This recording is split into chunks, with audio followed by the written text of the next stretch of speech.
नमस्कार, बहुत स्वागत आप सभी का जी उत्तर प्रदेश उत्तराखंड में आपके साथ मैं हूं परिधि जोशी। टीएमसी विधायक हुमायूं कबीर ने बाबरी मस्जिद बनाने को लेकर भड़काऊ बयान दिया है। हुमायूं कबीर ने कहा कि अगर किसी ने भी बाबरी मस्जिद बनाने से रोका तो उसे अंजाम भुगतना होगा। अगर हमारे 100 लोग जाएंगे तो हम अपने साथ 50-500 ले जाएंगे।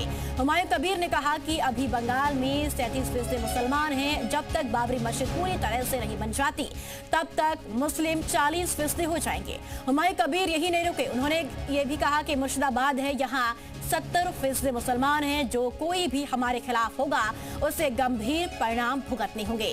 हुमायूं कबीर खुलेआम भड़काऊ बयानबाजी कर रहे हैं। ऐसे में सवाल है कि अगर उनके बयान के बाद कहीं हिंसा होती है तो जिम्मेदार कौन होगा? क्या ऐसी बयानबाजी के लिए हुमायूं कबीर पर कार्रवाई नहीं की जानी चाहिए? आखिर क्यों बाबरी के नाम पर सांप्रदायिक तनाव पैदा किया जा रहा है? क्या हुमायूं कबीर ममता बनर्जी की लिखी सियासी स्क्रिप्ट पर काम कर रहे हैं? क्या चुनाव से पहले वोटों के ध्रुवीकरण के लिए जानकर ऐसी बयानबाजी की जा रही है? বাংলায় 37% আছে, যখন এটা কমপ্লিট করব সেদিন 40% পৌঁছাবো এবং করব কোনো শক্তি থাকলে আমাকে রুখে নেবে। তাতে আমি সহ 100 জন শহীদ হলে 500 জনকে শহীদ করে দেবো ওখানে। আমার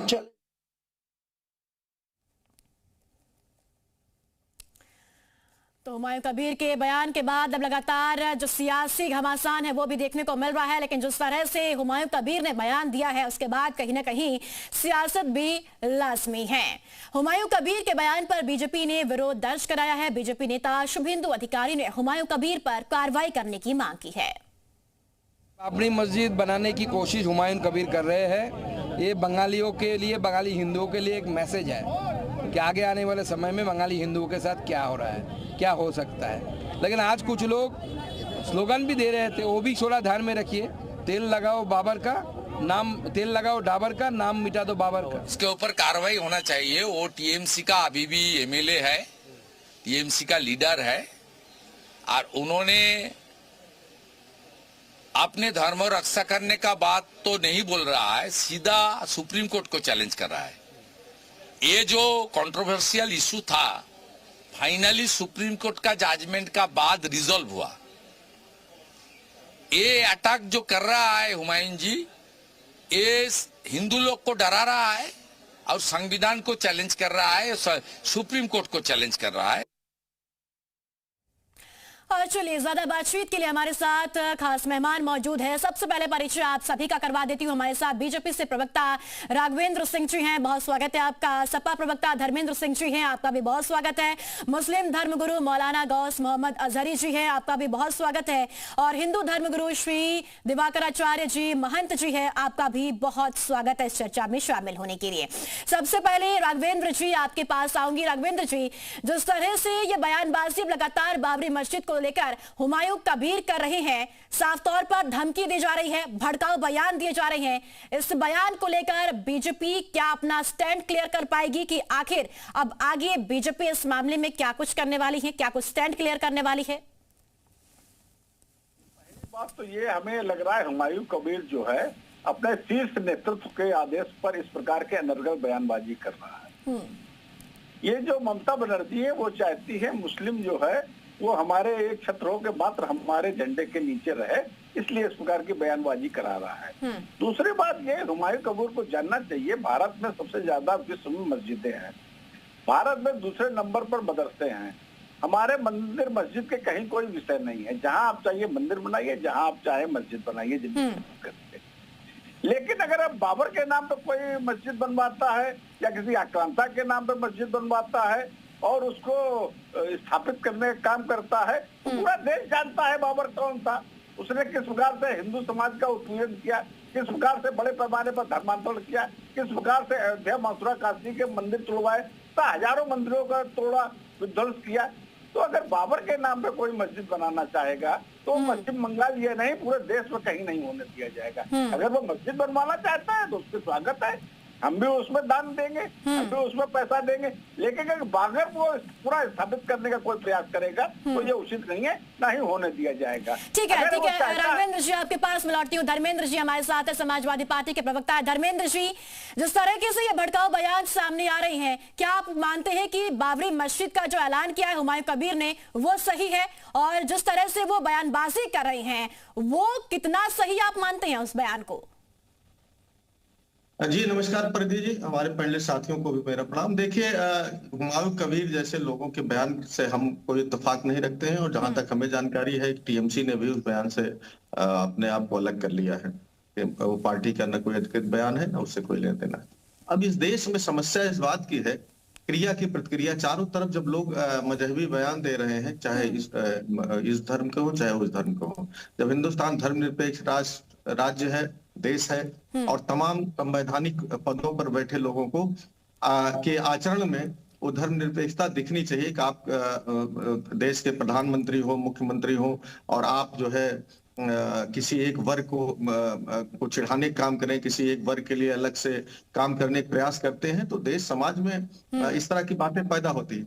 लेकिन जहां तक हुमायूं कबीर के बयान बाबरी मस्जिद से बनाने को लेकर के, बाबरी मस्जिद और अयोध्या का जो विवाद था, हम लोग इसको जानते थे, वो माननीय सुप्रीम कोर्ट के द्वारा सुलझाया जा चुका है, और बहुत गंगा जी पानी बह चुका, बहुत आगे निकल चुके हैं। इस तरह के किसी बयान के न हम बैकिंग करते हैं, न समर्थन करते हैं, न उससे इत्तेफाक रखते हैं। ठीक है, आपके पास फिर लौटती हूँ। धर्मेंद्र जी हमारे साथ मुस्लिम धर्मगुरु भी है, अजहरी साहब। अजहरी साहब, क्या भड़काऊ बयान देना सही है? बाबरी मस्जिद का हुमायूं कबीर ने ऐलान तो कर दिया, लेकिन चैलेंज के तौर पर वो बता रहे हैं कि हमें कोई नहीं रोक पाएगा, और किसी ने रोकने की कोशिश भी की तो अंजाम भुगतने होंगे।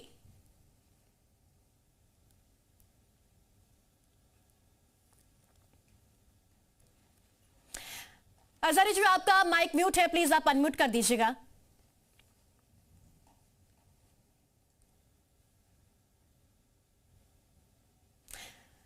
ठीक है, आपकी आवाज नहीं आ रही, आपके पास हम लौटते हैं। मान जी, आपके पास आऊंगे। मान जी, जिस तरह से ये बयान अब सामने निकल कर आ रही हैं, इससे साफ तौर पर यही जाहिर होता है कि अब भड़काने की कोशिश की जा रही है, और साफ तौर पर अब चैलेंज किया जा रहा है कि आप देखिए, हम बाबरी मस्जिद बना के ही रहेंगे।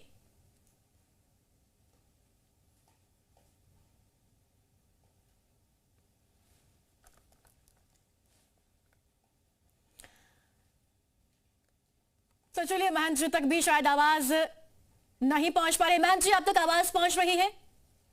जी बिल्कुल आ रही है जी। महंत जी, सवाल मेरा आपसे यही है कि हुमायूं कबीर का बयान आपने सुना, साफ तौर पर चैलेंज कर रहे हैं, भड़काऊ बयान दे रहे हैं, और ऐसे समय में प्रदेश और देश में क्या इस तरीके के बयान देना सही है? और साथ ही साथ चैलेंज किया जा रहा है कि आप देखिए, हम बाबरी मस्जिद बना के रहेंगे।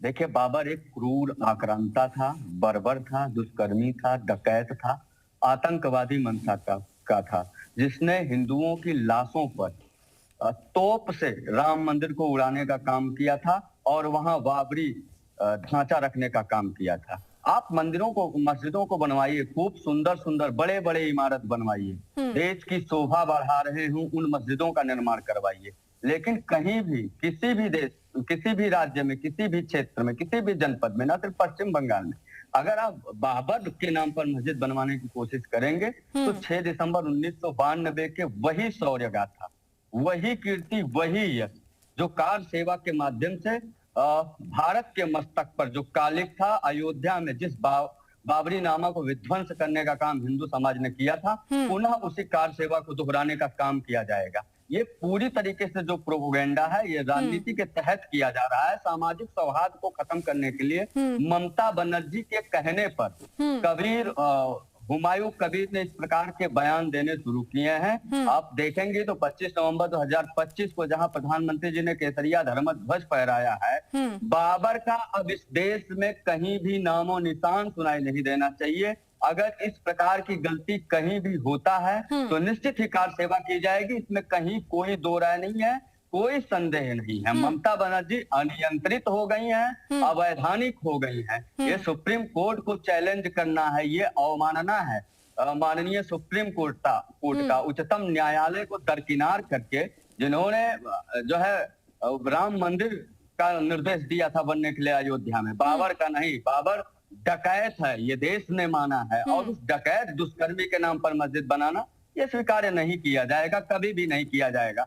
मैं तो आपके मंच के माध्यम से पश्चिम बंगाल के हिंदू समाज को निवेदन करता हूं कि अब संगठित होने की आवश्यकता है, न सिर्फ जो है हुमायूं कबीर के द्वारा इस आह्वान का, बल्कि पश्चिम बंगाल में जिस प्रकार से ममता बनर्जी काम कर रही है, उनकी सरकार काम कर रही है, उनकी पार्टी नेतृत्व कर रही है टीएमसी तृणमूल कांग्रेस, अब तो टीएमसी को ही उखाड़ फेंकने की जरूरत आन पड़ी है। और यदि 6 दिसंबर को हुमायूं कबीर के द्वारा वहां बाबरी मस्जिद की नींव रखी गई। जी आपके पास लौट रही हूँ, हजारी जी भी हमारे साथ जुड़ चुके हैं, सीधे उनके पास भी चलती हूँ। हजारी जी, क्या आपको नहीं लगता कि सीधे सीधे हिंसा को उकसावा देने वाला ये बयान है? 100 की जगह 500 की बात अब कही जा रही है। आपको नहीं लगता कि ये बयान गलत है, ऐसे बयान नहीं देने चाहिए? देखिए, जहां तक हिंसा की बात है और जहां तक अराजकता फैलाने की बात है, तो वो कोई भी कहे और उसका नाम चाहे कुछ भी हो, चाहे वो मुस्लिम अपना नाम बताए या हिंदू अपना नाम बताए, वो हमारे समाज के लिए और देश के लिए वो अच्छा नहीं है। तो असल हमें ये देखना चाहिए, चूंकि मैं एक मजहबी स्कॉलर हूँ, तो मजहब के पॉइंट ऑफ व्यू से अगर मैं बात करूं तो देखिए, इस्लाम जो है वो पीस को प्रमोट करता है, इस्लाम जो है वो अमन को फैलाता है, इस्लाम जो है किसी भी धर्म गुरु को या किसी भी धर्म को बुरा भला कहने से मना करता है। साफ कुरान मजीद के अंदर लिखा हुआ है कि आप किसी को जो है बुरा भला ना कहें, गालियां ना दें। तो ये इस्लाम का पॉइंट ऑफ व्यू है दूसरे धर्मों के ताल्लुक से, कि आप किसी को भी बुरा भला नहीं कह सकते हैं, उनके जो है इबादत गाहों को नुकसान नहीं पहुंचा सकते हैं। आप प्रोफेट मोहम्मद रसूलुल्लाह सल्लल्लाहु अलैहि वसल्लम की जिंदगी को आप देखें तो जब भी कहीं जंग होती थी या कुछ होता था, पहले हिदायत की जाती थी कि किसी की इबादत गाह को जो है खत्म नहीं किया जाए। तो ये चीजें जो है हर एक के लिए लागू होती हैं, और सेम चीजें हिंदू धर्म में भी जो ये लागू होती है, मुस्लिम धर्म में भी लागू होती है। तो हर एक को ये चाहिए कि वो अमन और पीस को फॉलो करे। और अजहर जी, आपको लगता है कि ये बयान गलत है? बिल्कुल, ये बयान देखिए, ये एक पॉलिटिकल स्टंट है, समझिए। वो आप पॉलिटिक्स और पॉलिटिशियन जब मजहब की बात करते हैं तो हमें थोड़ा सोचना चाहिए असल में हो क्या रहा है हमारे देश के अंदर। न सिर्फ ये बयान, बल्कि इससे बड़े बड़े और बयान आप देख लीजिए, इस्लाम के खिलाफ बोला जाता है, मुसलमानों के खिलाफ बोला जाता है, और आप टीवी के माध्यम से बोला जाता है, डिबेट में बोला जाता है, और बहुत से, यानी कि ये पूरी तरह से पॉलिटिकल स्टंट आपको लग रहा है? आप मानते हैं कि पूरी तरीके से पॉलिटिकल स्टंट है? आपके पास में लौटी राघवेंद्र जी, वाकई में पॉलिटिकल स्टंट है, और साथ ही चुनावी ध्रुवीकरण के लिए इस तरीके के बयान दिए जा रहे हैं, और जो बाबरी मस्जिद का ऐलान किया है हुमायूं कबीर ने,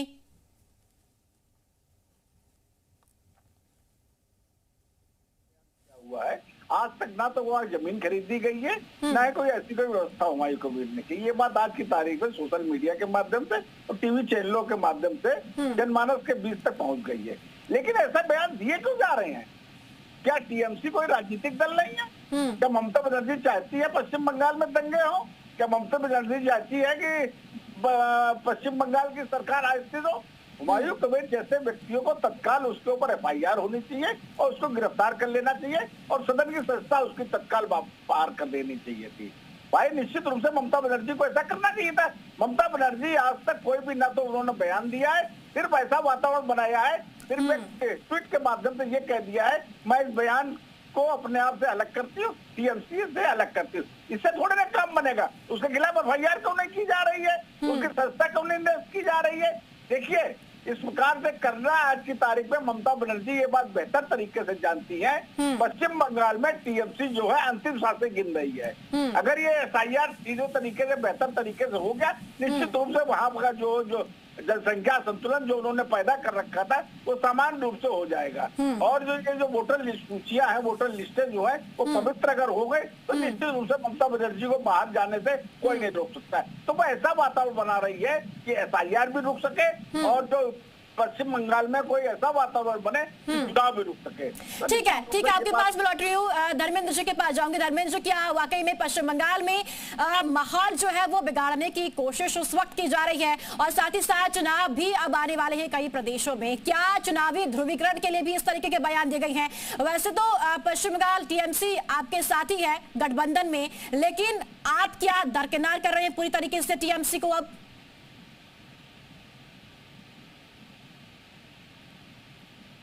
के अंदर कौन दंगा कराना चाहता है, कौन ध्रुवीकरण कराना चाहता है, कौन अपनी सत्ता बचाने के लिए, सत्ता हथियाने के लिए धार्मिक नारों का, धार्मिक प्रतीकों का प्रयोग करता है, पूरा देश जान रहा है, समझ रहा है।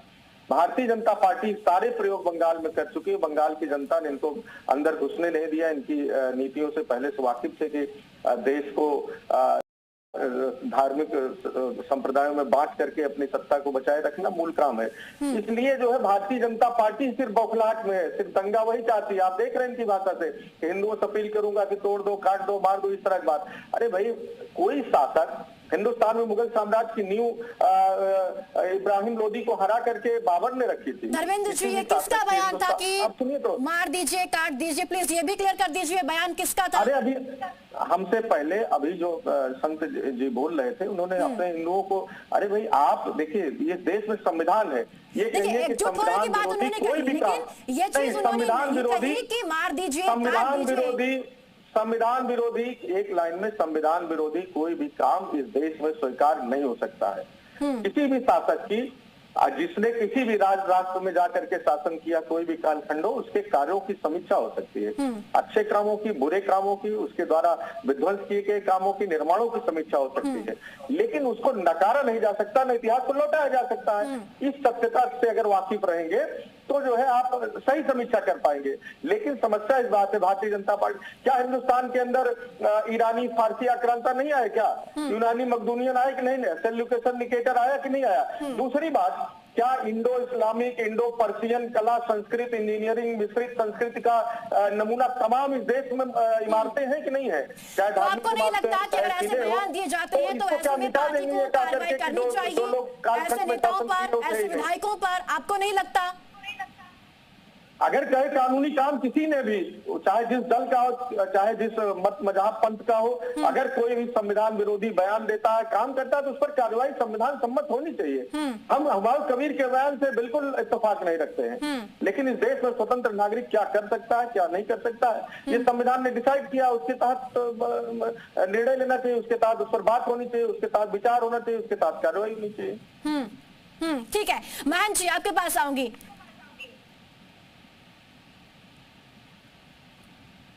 हैं आप राष्ट्रद्रोह का मुकदमा चलाने के लिए आप भी अपील करिए ना, सामूहिक रूप से हम सभी लोगों के साथ में। और आप कह रहे हैं कि हिंसा की बात, आप कह रहे हैं कि साधु संत हिंसा की बात करते हैं। मुझे लगता है कि आप समाजवादी पार्टी के प्रवक्ता हैं। आप मैं देख नहीं पा रहा हूँ इसमें, आप शायद समाजवादी पार्टी के प्रवक्ता हैं। और श्रीमान जी, समाजवादी पार्टी बर्बर क्रूर बाबर को बाबा मानने के लिए तैयार है, लेकिन अपने वास्तविक बाबा को बाबा कहने के लिए, हिंदू धर्म गुरुओं को बाबा कहने के लिए तैयार नहीं है। ये वही समाजवादी है, वही समाजवादी है। 2 नवंबर 1990 को जब कार सेवा करने राम भक्त श्रद्धालु आए थे, तो उन पर गोलियां चलवाने वाले लोग ये वही लोग हैं। ये स्वयं को सिद्ध करने के लिए हुमायूं कबीर को भी सही साबित कर रहे हैं और बाबर को भी आज भारत का शासक बता रहे हैं। देखिए, बाबर मात्र दुष्कर्मी, डकैत था, क्रूर था, आतंकवादी था, और उस आतंकवादी को भारत के सर्वोच्चतम न्यायालय ने नकार दिया है। अब ममता बनर्जी के अनुरूप देश नहीं चलने वाला है। ममता बनर्जी अवैधानिकता का परिचय करेंगे। हिंदू धर्म में मेरी बात सुनिए, ममता कल्पना नहीं की जाती है। और अगर उसके बाद जिस प्रकार की कल्पना बदले आपके अंदर तामसिक प्रवृत्ति रहेगी, तो किस बात के संग? मैं सारी बात समझ रहा हूँ, आपकी सारी प्रवृत्ति मैं समझ रहा हूँ। उसी प्रवृत्ति की बात कर रहे हैं ना, जो सीने पे गोलियां उतार दी थी, वो कौन सी प्रवृत्ति थी आप बताइएगा।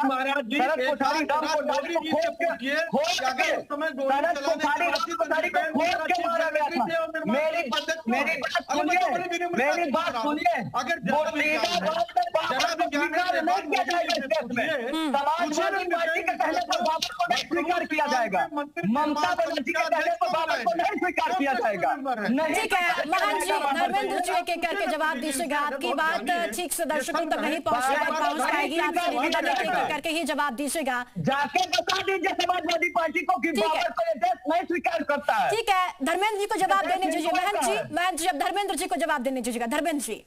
महंत जी से मैं बड़ी विनम्रता से कह रहा हूँ, पहली बात तो हिंदू धर्म में सनातन में जिसकी वृत्ति बदल गई, जिसके अंदर सात्विकता आ गई, जिसके विचार बदल गए और गंभीरता आ गई, शांति आ गई, लालच से दूर हो गया, वो संत है। लेकिन मैं बड़ी विनम्रता से कहता हूँ, गोली चलाई, चिल्ला रहे कई बार, तो गोली चलाई तो चीफ सेक्रेटरी जो नृपेंद्र मिश्रा जी थे, मंदिर निर्माण समिति के अध्यक्ष है, जरा नरेंद्र मोदी जी से पूछे कि वो क्या मानते हैं कि गोली चलवाई थी नृपेंद्र मिश्रा ने, नहीं चलवाई थी।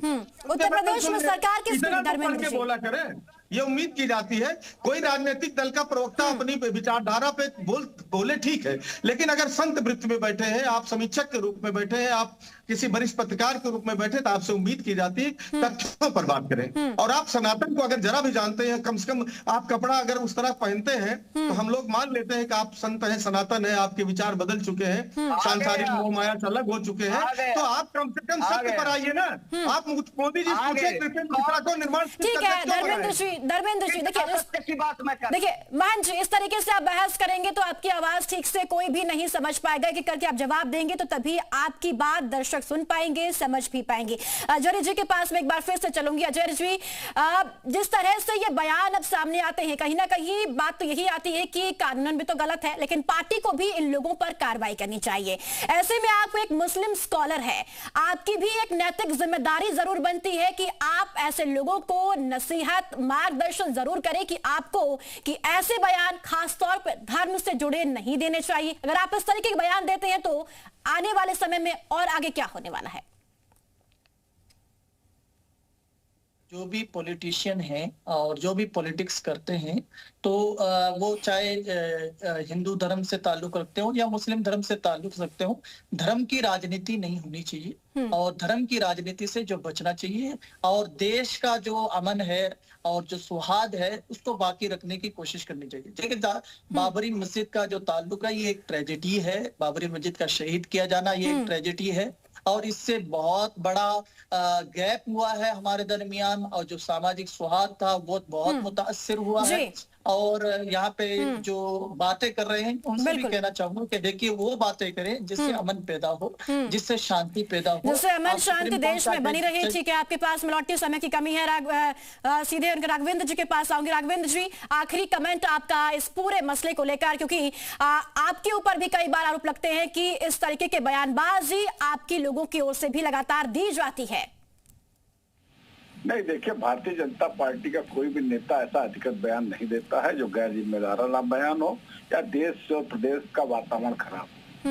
देखिए, समाजवादी पार्टी और देश में तमाम ऐसे राजनीतिक दल हैं जो साधु संत अगर जरा सी कोई बात कहते हैं उनको वो चढ़ बैठते हैं, चाहे टीवी डिबेट हो चाहे समाज हो। लेकिन अगर देश में आतंकी गतिविधियां होती हैं, दिल्ली की घटना में कितने राजनीतिक दलों ने बयान दिया, इनका मुंह नहीं खुलता है। ट्विटर में भी एक कोई जरा से भी कोई इनका बयान नहीं आते हैं। कश्मीर में घटना हुई, क्या ये लोग का बयान आया? राघवेंद्र जी, समय की कमी है, चर्चा को यहीं समाप्त करना होगा। फिलहाल आप सभी मेहमानों का बहुत शुक्रिया चर्चा में शामिल होने के लिए। लेकिन जिस तरह से बयान सामने आया उसके बाद कहीं ना कहीं अब सियासत भी तेज हो गई है, साथ ही यही नसीहत दी जा रही है कि देश में अमन शांति बनाए रखनी है, तो इस तरीके के जो बयानबाजी है उससे बचना चाहिए। फिलहाल आप सभी का चर्चा में शामिल होने के लिए बहुत शुक्रिया और इसी के साथ इस खास पेशकश में इतना ही। यहाँ